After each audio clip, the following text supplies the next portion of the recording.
Hello नमस्कार, welcome to the class. और आज का हमारा टॉपिक है 2D एरे एड्रेस कैलकुलेशन। तो मैंने यार ये देखा था, मैंने 1D तो करा दिया था, मैंने 2D कराया था लेकिन मैंने वीडियो नहीं डाली। और बहुत लोगों की रिक्वेस्ट आ रही थी कि आप 2D एरे एड्रेस कैलकुलेशन डालिए, तो मैंने सोचा चलो इसकी यार वीडियो बना देता हूँ मैं। ठीक है, तो 2 डायमेंशन एरे एड्रेस कैलकुलेशन क्या होता है उसको बिल्कुल बेहतर तरीके से समझते हैं और अच्छे तरीके से काम करने की कोशिश करते हैं। तो चलो, तो सबसे पहले हमें पढ़ना है 2D एरे एड्रेस कैलकुलेशन। तो while storing the element of a 2D array in a memory, there are allocated contiguous memory locations। ठीक है, अगर हम 2D array की बात करें तो हम 2D array को क्या समझते हैं? मैट्रिक्स से तो समझते हैं। अगर 2D array को बात करें तो हम क्या समझते हैं? उसे एक मैट्रिक्स समझते हैं। उसे हम एक मैट्रिक्स समझते हैं जिसमें रो होते हैं और कॉलम होते हैं। ये 3 रो हैं इसमें और चार कॉलम है। 0 1 2 रो है और 0 1 2 3 कॉलम्स है। क्लियर? अच्छा, इस तरीके से हम समझते हैं। तो क्या ऐसा ही होता है? क्या मेमोरी में बिल्कुल ऐसा ही स्टोर होता है? तो वही इसमें लिख रहा है, देयर आर टू डी। देखो, there are allocated, these are allocated, ये इंपॉर्टेंट लाइन है। These are allocated contiguous memory. ये मैं थोड़ा सा नीचे जा रहा हूं, ये यहां पे देखो, ये लिखा है these are allocated contiguous memory allocations, memory locations. तो ये जो होता है हमारा कंटिग्यूअस मेमोरी लोकेशन पे होता है। कहां पे होता है? कंटिग्यूअस मेमोरी लोकेशंस पे होता है। कंटिग्यूअस मेमोरी लोकेशंस पे होता है, मतलब ऐसा नहीं होता कि ये ऐसे ऐसे एकदम पड़ गया रो में और लेंथ में। नहीं, मेमोरी में ऐसा नहीं होगा, कंटिग्यूअस मेमोरी एलोकेशंस पे होगा। तो therefore a 2D array must be linearized so to enable their storage. तो हमें एक लीनियर फैशन में से डालना पड़ेगा। ऐसे नहीं कर सकते हम मेमोरी के अंदर, ऐसे इस तरीके से स्टोर नहीं कर सकते मैट्रिक्स के फॉर्म में, ऐसे ऐसे ऐसे ऐसे ऐसे नहीं, इस तरीके से हम नहीं कर सकते, ये गलत तरीका है। हमें मेमोरी के अंदर एक लीनियर फैशन में लीनियराइज्ड करना पड़ेगा। ठीक है, उसे लीनियराइज्ड करना पड़ेगा जो भी हमारा 2D है। तो कैसे करेंगे? तो आओ देखते हैं, एग्जांपल समझते हैं। तो इसके दो एग्जांपल होते हैं, एक होता है रो मेजर ऑर्डर और एक होता है कॉलम मेजर। तो रो मेजर और कॉलम मेजर उसको समझते हैं। तो ये आपके सामने एक मैट्रिक्स दी है, इसमें 3 रो है, 0 1 2 और 4 कॉलम है, 0 1 2 3। तो अगर हम 0 रो को देखें तो उसमें ये एलिमेंट है, 1 रो में ये एलिमेंट है, 2 रो में ये एलिमेंट है, 0 कॉलम में ये एलिमेंट है, 1 रो में ये एलिमेंट है, और आपको मेरा पॉइंटर दिख रहा होगा, 2 रो में ये है और 3 में ये है। ठीक है, अगर अब मैं इसको स्टोर करूं रो वाइज, तो रो वाइज क्या होगा? पहले हम पहली रो स्टोर करेंगे। तो पहली रो क्या होगी? 8 6 5 4 ना, पहली रो 8, ये देखो पहली रो 8 6 5 और 4।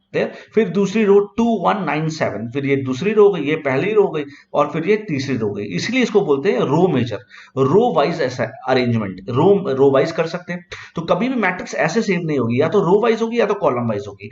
और कॉलम मेजर क्या होगा? जिसमें हम कॉलम को सेव करेंगे, जैसे 8 2 3, तो दिस इज कॉलम 0 ना। फिर 6, ये देखो ये हो गया कॉलम 0, ये हो गया this is column 1, this one is column 2 and this one is column 3। ये नीचे लिखा हुआ है। तो इस तरीके से ये रो हो गया, एक तरीके से कॉलम। तो हम एक मैट्रिक्स को 2 फॉर्मेट में सेव कर सकते हैं, रो वाइज और कॉलम वाइज। तो जब रो वाइज करते हैं तो उसे बोलते हैं रो मेजर ऑर्डर, और जब कॉलम वाइज करते हैं तो उसे बोलते हैं कॉलम मेजर ऑर्डर। आओ देखते हैं फॉर्मूला।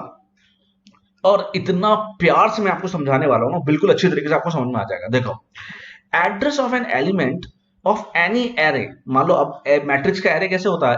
ए जे के, ऐसे ही तो हो ना। A2 3 का एड्रेस बताओ, A5 6 का। 1D में तो सिंपल था, A5 का एड्रेस बताओ।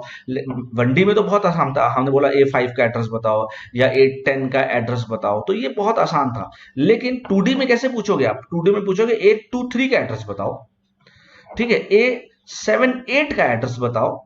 तो उस तरीके से आपको अब कैलकुलेट करना पड़ेगा कि इसका कैसे एड्रेस बताएंगे। ठीक है, तो वही मुझे आपको अब समझाना है। क्लियर?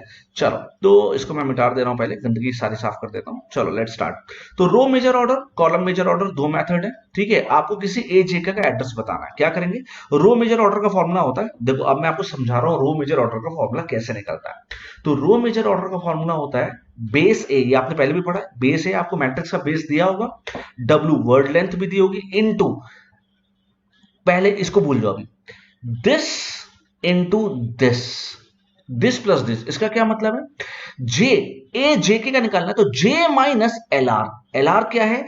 एल आर यहां पे देखो, एल आर क्या है? एल आर है lower limit of row start index of matrix if not given then assume is 1। ठीक है, अगर आपको दिया है तो बहुत अच्छी सी बात है भाई। मैट्रिक्स का लोअर फॉर्म कहां से स्टार्ट हो रहा है, मैट्रिक्स हमारी स्टार्ट कहां से हो रही है, रो के इंडेक्स कहां से स्टार्ट हो रहे हैं। जैसे अभी हमने पहले देखा जीरो से स्टार्ट हो रहा था, 0 1 2, और कॉलम क्या हो रहा था, 0 1 2 3 स्टार्ट हो रहा था। तो लोअर इंडेक्स हमारा यहाँ पे 0 था।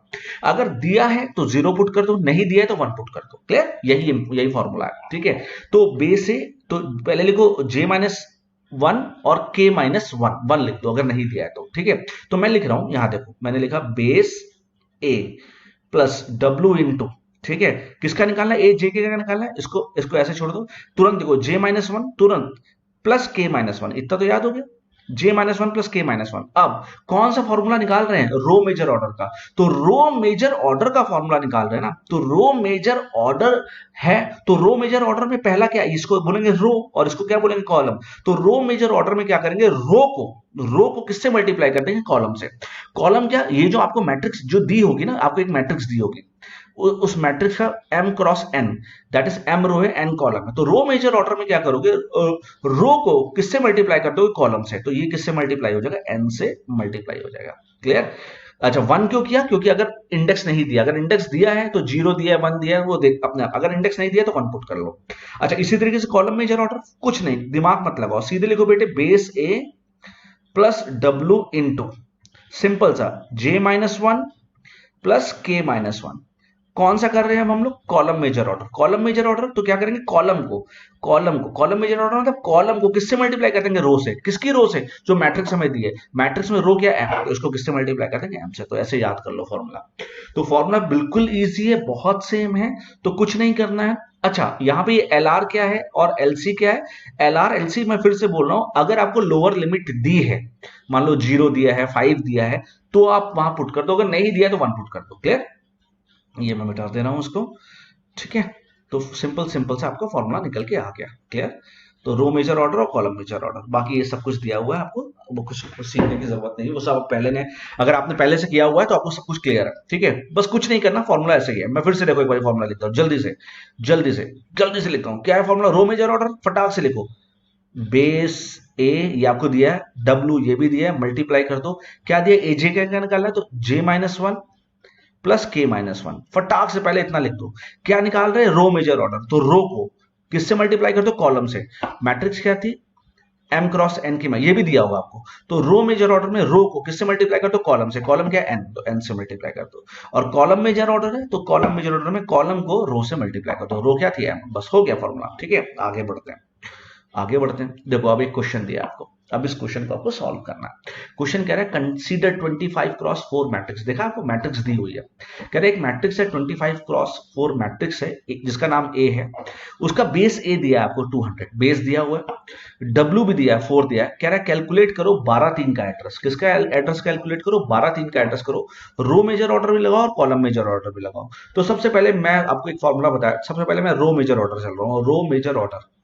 ठीक है, अब रो मेजर ऑर्डर में मैंने बताया था ए जे के का एड्रेस निकालना है, तो कैसे किया था आपने, जल्दी बताओ फॉर्मूला क्या है, जल्दी लिखो, base A plus W into क्या लिखा था, जे माइनस 1, फटाक से लिखो, प्लस के माइनस 1, क्योंकि अभी आपको कुछ दिया तो है नहीं, इसका लोअर इंडेक्स तो आपने तुरंत लिखा। फॉर्मूला क्या था। अच्छा, अब क्या कर रहे हैं, रो मेजर ऑर्डर, तो रो को, ये कौन सी, ये रो है, रो को किससे मल्टीप्लाई करते हैं, कॉलम। ये मैट्रिक्स में कॉलम क्या है, ये रो है ये कॉलम है, तो 4 से मल्टीप्लाई कर दो, खत्म। अब बस पुट कर दो फॉर्मूला।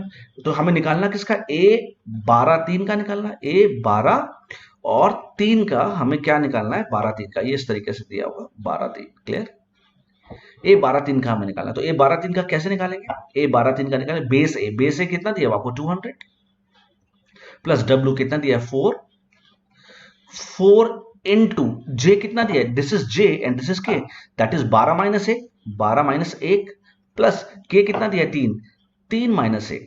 क्लियर जी, तो ये कितना हो गया 200 प्लस 4, ये हो गया 11, तो 44 हो गया, 11 टू 44 प्लस 2 दैट इज 46। और 46 को जब आप 4 से मल्टीप्लाई करोगे तो कितना हो जाएगा, मेरे ख्याल से 176, if I am not wrong. देखो 46, हाँ 46, सॉरी 6 4 24, 184, 184, तो ये हो जाएगा 184। क्लियर, तो दिस इज गिव यू 384। तो रो मेजर ऑर्डर का आंसर आ गया कितना, 384, हो गया खत्म। बस इतना ही करना था आपको। अब चलो कॉलम मेजर ऑर्डर करते हैं, कॉलम मेजर ऑर्डर। फिर क्या, मैंने फॉर्मूला क्या बताया था, ए जे के का आपको निकालना है। ए जे के का एड्रेस फॉर्मूला क्या होता है, तुरंत लिखो, base A plus W into, तुरंत लिखो जो दिया है जे माइनस वन, तुरंत लिखो प्लस के माइनस वन। अब आओ फॉर्मूला किसका निकाल रहे हैं, कॉलम मेजर ऑर्डर का। कॉलम मेजर ऑर्डर में क्या करेंगे, कॉलम को, ये है कॉलम, किससे मल्टीप्लाई करते, रो क्या है यहाँ पे 25, तो 25 से मल्टीप्लाई कर दो और बाकी चीजें पुट कर दो। तो अब फॉर्मूला किसका निकालना है, ए 12 3 का, ए 12 और 3 का निकालना है। तो जे की जगह 12 दिया, के की जगह 3 दिया, बेस है आपको 200 दिया, डब्ल्यू सब कुछ दिया हुआ है। तो दिस इज 200 प्लस 4, जे कितना दिया 12, 12 माइनस 1 कितना हो गया 11, मैं पहले ही करता हूँ, प्लस 25 इंटू के माइनस वन, के कितना दिया 3, 3 माइनस 1 2 इंटू 2। तो ये हो गया 50, 50 और 11 60, 50 और 11 हाँ 61, 61 624 हो गया, 6 हाँ 6 4 24 और 4 244। तो ये हो गया आपका 200 प्लस 244। अगर मैं गलत नहीं हूँ, कैलकुलेशन देख लेना है, अगर गलत भी हो तो कोई बात नहीं। तो ये हो गया 444, ठीक है, देख लो यार 60 50 61 60 को मैंने 200 624 240 और 4 एक्स्ट्रा आ रहा ना 44, देख लेना 444 आंसर आ गया, क्लियर। तो कॉलम मेजर ऑर्डर का फॉर्मूला कितना आ गया, आंसर कितना आ गया 444, बस हो गया, उसमें कुछ करना ही नहीं है, दिमाग लगाने की कोई जरूरत ही नहीं है, बस इतना ही करना है आपको। तो this is all about how to calculate address of 2 dimension array, clear. अच्छा अब आती है बात इसी में मैं बता दूं कि अगर यहां पे मैं दे देता कि लोअर इंडेक्स, अगर यहां पे मैं दे देता कि मेरा लोअर इंडेक्स इसी क्वेश्चन में मैं कर रहा हूं, अगर लोअर इंडेक्स मेरा रो का 0 है और कॉलम का भी 0 है, तो यहां पे 1 की जगह फिर क्या आ जाएगा, 0 आ जाएगा। यहां पे 1 की जगह क्या आ जाएगा, 0 आ जाएगा। या अगर 0 ना देके 5 दिया होता तो यहां पे 1 की जगह क्या आ जाता, 5 आ जाता और कॉलम में 5 आ जाता, क्लियर है। तो इसी तरीके से हमें करना है, बाकी कंफ्यूज नहीं होना है। बहुत बहुत धन्यवाद, thank you so much for watching Kundra classes. Please like subscribe and share the channel, thank you so much, बहुत बहुत धन्यवाद।